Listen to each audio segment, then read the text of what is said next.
Hillary, 1953, climbed Mount Everest. First man that we know of to reach the top Mount Everest. And he got to the 26,000 foot level. He had 3,000 feet to go. At 26,000 feet, he began finding seashells. The entire top of Mount Everest is covered with seashells and clams. 3,000 feet thick on the tallest mountain in the world that we know of, K2, maybe a few feet higher or lower. People argue about that, you know, but it's one of the tallest for sure, probably the tallest. Why are there petrified seashells on the top of Mount Everest? Well, the creationist view would say, no problem. The Mount Everest wasn't there until after the flood. The Himalaya range rose, as the fountains of the deep were broken up. I'm talking global catastrophe. Really, the argument is between catastrophism and uniformitarianism. Unusual thing about these seashells, and you're welcome to come take a look at it. I have boxes and boxes of them. Clams like this, you pass that around, are petrified and they're closed. When a clam dies, it opens up. Go to the beach, you're lucky to find a matched pair, let alone a closed petrified clam. A guy in Alabama up here said, Mr. Hovind, do you want some more petrified clams? I said, well, why? He said, they're 4 feet thick in my backyard. He digs for post holes to put in a fence and finds petrified clams, 4 feet thick. You can find it, that's got to be about the most common fossil in the world. Cephalopods, closed clams. Okay, that's a fact. Now, the creationist would say, during this flood, the fountains of the deep broke up, there was thermal shock, animals were buried in mudslides, and the clams are already at the bottom, so huge clam beds are covered, and the only way you can get a fossil like that is to have him be buried alive. And you can find enough of them to build a 10-lane highway from New York to San Francisco. The creationist interpretation fits that just fine. The very existence of fossils at all. Fossils don't form unless they're buried. This is a Brachiosaurus toe bone. The very existence of fossils, to me, is another scientific indication there was a disaster. How many buffalo were killed out west 100 years ago? Probably millions. How many fossilized? Almost none. Because they weren't buried. The evolutionist interpretation is that these fossils we find are all from different periods, all along for millions of years. Animals die and leave their fossils behind. Animals don't leave their fossils behind when they die today, folks. They have to be buried in mud. That's the way they fossilize. I think to support your view, or I guess what is also my view, which isn't necessarily a Bible view, but is this kind of something very unusual occurred, is that there's an interesting fossil that they've got at Buffalo that is a trilobite that is preserved in stone, mud, and its tracks are also preserved, and it's wandering in a little spiral pattern, and the tracks are spiraling, and it goes about 4 feet and it dies. And their explanation is that it wandered into a toxic puddle, which of course sat there, totally undisturbed for a million years till it turned into stone. But this, to me, it obviously happened really quickly. I mean, sand, raindrops would interrupt a sand pattern. I mean, it doesn't like go to the beach and draw in the sand and see how long that lasts. I mean, there's layers of stone that are essentially beach waves that are hardened and that are solid. Red Rock happened very quick. Denver, I've been there. Yeah, Red Rock. We've been there a bunch of times. It's that stuff happened real fast. And the dinosaur footprints at Red Rock are at a 45-degree angle. Right. Okay, let's give the creation. Slide off, exactly. Sure, the creationist interpretation is it was flat land. The dinosaurs are fleeing the flood. They left their tracks behind. It took several months for that flood to kill everything.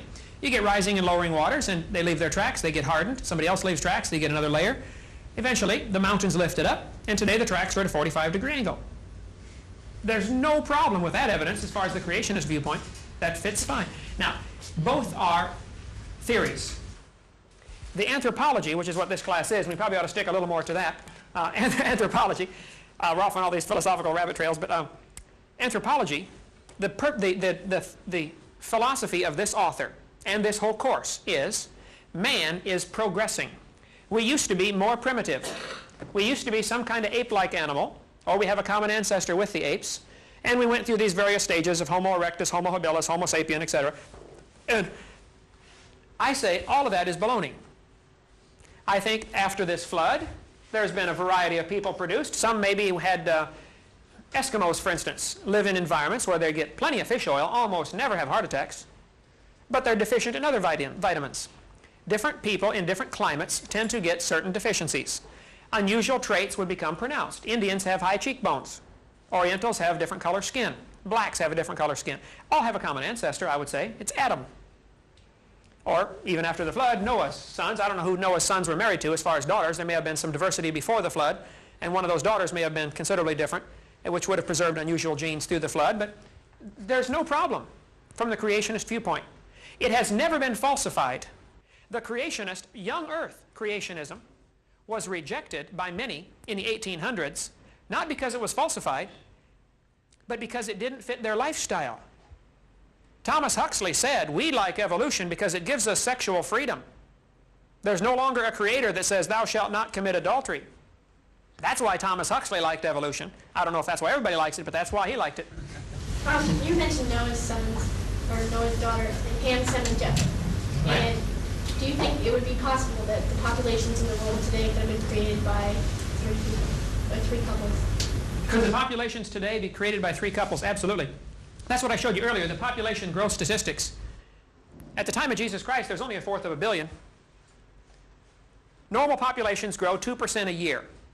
If you figure 2.6 kids per family, and you knock out 30% of the population every 100 years for floods and famines or catastrophes, wars, you can generate from 6 people, you can generate a population of 6 billion in 4,000 years. Nobody will argue with that, that knows their mathematics. Now that doesn't prove it happened, but it proves it could have happened. It doesn't falsify the biblical account, is my whole point. Another whole subject we may want to discuss, and this last time I was here raised a, no, that's not it, raised a lot of eyebrows. What are the results of the worldviews? I think we could take the results of each worldview and show you there are some great differences. Go ahead and unload it all, bud. I don't want to tear those posters up. Some have taken the evolutionist worldview, and it has made them very concerned about the environment. They think man is it. I'm going to use the expression man is God, but by that I mean man is responsible. We're the only ones who can fix this world. If we don't fix it, it ain't going to be fixed. Man is responsible. Man is the God of this world with a small g.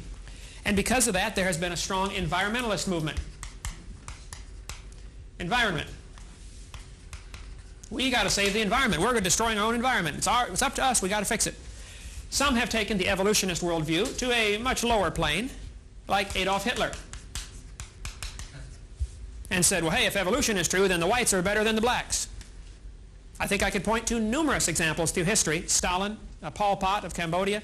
Now, I'm not saying every evolutionist is that way, but it definitely has been used to justify racism. It's also been used, for instance, by Theodore Roosevelt. Roosevelt was an evolutionist, and he thought the Indians were an inferior species, so it's perfectly acceptable to break treaties with the Indians because they're just savages.